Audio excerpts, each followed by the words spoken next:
भाजपचे राष्ट्रीय सरचिटणीस विनोद तावडे आणि शरद पवारांच्या राष्ट्रवादीचे नेते जयंत पाटील यांच्या कथित गुप्त भेटीच्या चर्चा सुरू असतानाच विनोद तावडेंनी राष्ट्रवादी काँग्रेस शरदचंद्र पवार पक्षाचे ज्येष्ठ नेते आणि आमदार एकनाथ खडसे यांची भेट घेतली। मुंबईत झालेली ही भेट राज्याच्या राजकीय वर्तुळात प्रचंड चर्चेचा विषय ठरली आहे। लोकसभा निवडणुकीच्या काळापासूनच एकनाथ खडसे यांच्या भाजपमधील संभाव्य घरवापसीची चर्चा सुरू झाली होती। मात्र तावडे यांनी थेट खडसेंच्या निवासस्थानी जाऊन घेतलेली ही भेट केवळ कौटुंबिक नसून त्यामागे दिल्लीचं मोठं राजकीय गणित दडलंय का अशी चर्चा आता रंगू लागली आहे। या भेटीमुळे उत्तर महाराष्ट्राच्या राजकारणात नवीन समीकरण आकारास येण्याची शक्यता सुद्धा आता वर्तवली जाऊ लागली आहे। तावडे खडसे भेटीचं नेमकं कारण काय आहे, या भेटीनं कोणत्या राजकीय चर्चा सुरू झाल्या तेच या व्हिडिओतून समजून घेऊयात। नमस्कार, मी कोमल आचरेकर आणि तुम्ही पाहत आहात महाराष्ट्र टाइम्स ऑनलाईन।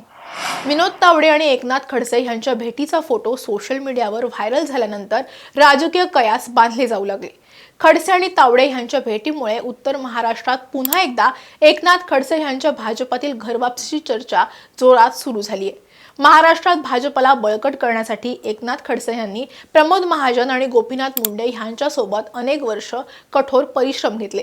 मात्र एकनाथ खडसे यांनी भोसरी जमीन गैरव्यवहार प्रकरण, देवेंद्र फडणवीस आणि गिरीश महाजन यांच्याशी झालेल्या मतभेदांमुळे भाजपला रामराम ठोकला होता। शरद पवारांच्या राष्ट्रवादीमध्ये त्यांनी प्रवेश केला होता आणि पक्षातील फुटीनंतर सुद्धा शरद पवारांच्या साथीनं त्यांनी आपला राजकीय प्रवास सुरू ठेवला। शरद पवारांनी त्यांना विधान परिषदेवर संधीही दिली। याआधी खडसेंच्या भाजप प्रवेशाच्या वावड्या उठत होत्या। 2024च्या लोकसभा निवडणुकीच्या आधीपासूनच एकनाथ खडसे पुन्हा भाजपमध्ये परतणार अशा बातम्या सातत्याने येत होत्या। स्वतः खडसे यांनीही आपण केंद्रीय नेतृत्वाच्या संपर्कात असल्याचं आणि भाजपमध्ये प्रवेश करण्याचं सूतोवाच केलं होतं। अमित शहा आणि जे.पी. नड्डा यांच्यासारख्या भाजपच्या सर्वोच्च नेत्यांशी त्यांची दिल्लीत चर्चाही झाली होती, तरी सुद्धा त्यांचा अधिकृत प्रवेश रखडला। यामागे राज्यातील भाजप नेत्यांचा तीव्र विरोध असल्याचं सांगितलं गेलं। प्रादेशिक पातळीवरील नेत्यांनी खडसेंच्या पुनरागमनाला लाल कंदील दाखवल्यामुळे केंद्रीय नेतृत्वानं हा निर्णय काही काळ रोखून धरला असंही सांगण्यात आलं। अशातच थेट दिल्लीतील वजनदार नेते विनोद तावडे यांनी खडसेंच्या निवासस्थानी जाऊन त्यांची भेट घेतल्यामुळे पुन्हा एकदा या चर्चांना तोंड फुटलं। गिरीश महाजनांचा प्रभाव कमी करण्यासाठी केंद्रीय नेतृत्वाची ही चाल असल्याची चर्चा सुरू झाली। या भेटीचा सगळ्यात महत्त्वाचा राजकीय पैलू म्हणजे उत्तर महाराष्ट्रातील भाजपमधील अंतर्गत वर्चस्वाची लढाई। एकनाथ खडसे यांनी भाजप सोडल्यानंतर जळगाव आणि पर्यायानं संपूर्ण उत्तर महाराष्ट्रात संकटमोचक म्हणून ओळखले जाणारे गिरीश महाजन यांचं वर्चस्व हे प्रचंड वाढले।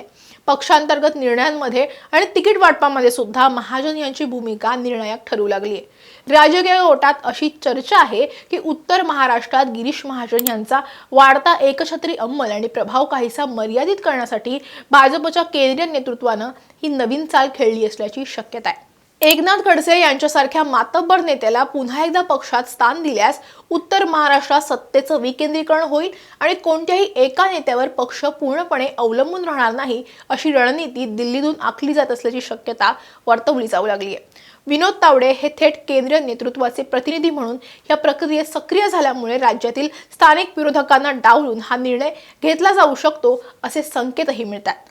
उत्तर महाराष्ट्रात एकनाथ खडसे यांचा प्रभाव अजूनही कायम आहे, त्यामुळेच राजकीय विश्लेषक या भेटीकडे केवळ एक साधारण भेट म्हणून पाहण्यास तयार नाहीयेत। जर खडसे पुन्हा एकदा भाजपमध्ये परतले तर ती महाराष्ट्राच्या राजकारणातली एक मोठी घडामोडही ठरू शकते। खानदेशामध्ये भाजप वाढवण्यासाठी अनेक दशकं कठोर परिश्रम एकनाथ खडसेंनी घेतलेत। जळगाव, धुळे, चाळीसगाव, मनमाड आणि या लगतच्या भागात खडसेंना मानणारा एक मोठा वर्ग आजही कायम आहे। खडसे हे राज्यातील लेवा पाटील समाजाचे आणि पर्यायानं ओबीसींचे मोठे नेते मानले जातात। सद्यस्थितीमध्ये मराठा आरक्षण आंदोलन आणि ओबीसी संघटनांमधील संघर्षाच्या पार्श्वभूमीवर ओबीसी मतं आपल्या बाजूनं भक्कम ठेवण्यासाठी भाजपला खडसेंसारख्या ज्येष्ठ नेत्याची गरज भासू शकते। उत्तर महाराष्ट्रातील अनेक विधानसभा मतदारसंघामध्ये खडसेंची वैयक्तिक पकड आहे। ते पक्षात आल्यानंतर भाजपला या भागातील जागा जिंकणं अधिक सोपं जाईल हा केंद्रीय नेतृत्वाचा व्यावहारिक अंदाज असू शकतो। पण खडसे यांची कन्या रोहिणी खडसे ह्या सध्या शरद पवार यांच्या राष्ट्रवादी काँग्रेसच्या महिला आघाडीच्या प्रदेशाध्यक्ष आहेत, तर त्यांच्या सुनबाई रक्षा खडसे या भाजप सोबतच असून केंद्रीय राज्यमंत्रीपदाची धुरा सांभाळतात। कुटुंबातील सदस्यांचा परस्पर विरोधी राजकीय निष्ठेमुळे या घडामोडींना एक रंजक वळण मिळाले। मात्र खडसेंनी ही भेट राजकीय नसल्याचं नमूद केलंय। यावर त्यांनी वाद निर्माण होण्याआधीच माध्यमांसमोर येऊन स्वतः प्रतिक्रिया दिली आहे। यामुळे त्यांनी असं म्हटलंय की या भेटीमागचं सत्य असं आहे की विनोद तावडे हे माझी सून आणि केंद्रीय राज्यमंत्री रक्षा खडसे यांची भेट घेण्यासाठी मुंबईतील आमच्या निवासस्थानी आले होते। रक्षा खडसे यांच्याशी त्यांची औपचारिक भेट झाली। त्याच वेळी मी तिथे उपस्थित असल्यामुळे तावडेंनी माझी भेट घेतली, माझ्या प्रकृतीची विचारपूस केली आणि आमच्या जाता जाता काही वैयक्तिक विषयांवर गप्पा झाल्या।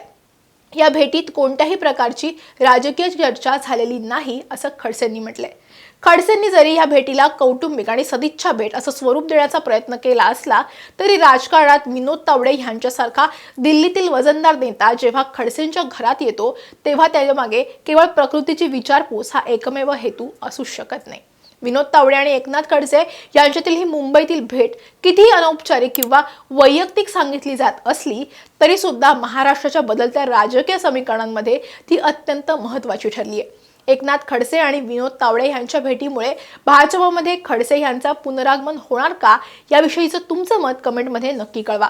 हा व्हिडिओ आवडला असेल तर लाईक आणि शेअर करायला विसरू नका। असेच व्हिडिओ पाहण्यासाठी महाराष्ट्र टाइम्सचे यूट्यूब चॅनल सबस्क्राईब करा, आम्हाला इन्स्टा फेसबुकवरती फॉलो करा आणि हा व्हिडिओ तुम्ही शेवटपर्यंत पाहिलात त्यासाठी धन्यवाद।